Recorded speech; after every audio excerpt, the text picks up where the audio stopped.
ઝઘડિયા તાલુકાના ભાલોદ ગામે ગંગા દશહરા મહોત્સવની રજત જયંતિ મહોત્સવ તરીકે ઉજવણી કરવામાં આવી। નર્મદા નદીમાં એક કિનારેથી સામે કિનારે ચુંદડી અર્પણ કરવામાં આવી, સાથે સમૂહમાં નદી કિનારે મહાઆરતી યોજાઈ। ઝઘડિયા તાલુકાના નર્મદા નદીના કાંઠે વસેલા ભાલોદ ગામમાં દર વર્ષે પરંપરાગત રીતે યોજાતા ગંગા દશહરા મહોત્સવની આ વર્ષે પણ ભવ્ય ઉજવણી કરવામાં આવી હતી। જેઠ સુદ એકમથી જેઠ સુદ દશમ સુધી માં ગંગા નર્મદા નદી સ્નાન કરવાનું મહત્વ વધારે હોય છે।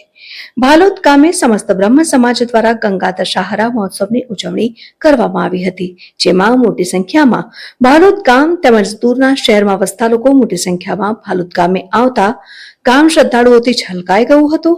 ગંગા દશહરા મહોત્સવના ઉજવણીના ભાગરૂપે ભાલોદ ગામે 2 દિવસના કાર્યક્રમો યોજાયા હતા, જેમાં મેઇન બજારમાં આવેલા મહાકાળી માતાના મંદિરેથી ગતરોજ બપોરના 5 કલાકે નર્મદા માતાની ભવ્ય શોભાયાત્રા નીકળી હતી।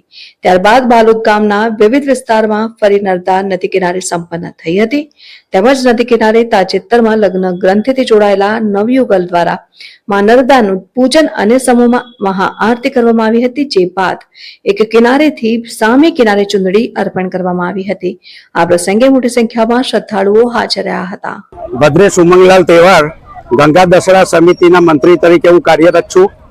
આ વખતે અમારે ગંગા દશહરા મહોત્સવની ઉજવણીના 25 વર્ષ પૂર્ણ થાય છે, જે રજત જયંતિ પર્વની ઉજવણી છે।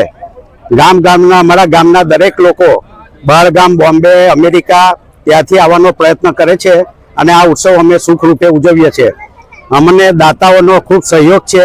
2028 સુધીના દાતાઓ અમારી પાસે 3 ટાઈમ જમણવારના તૈયાર છે।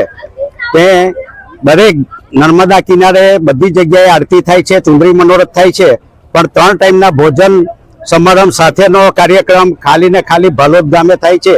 ને આપના માધ્યમથી અમારા ગામના જે લોકો અમે ભાગ લઈ નથી શક્યા અને તમારા માધ્યમથી જુએ છે અને મહોત્સવને માણે છે, એ બદલ આપનો પણ અમે ખૂબ ખૂબ આભાર માનીએ છીએ।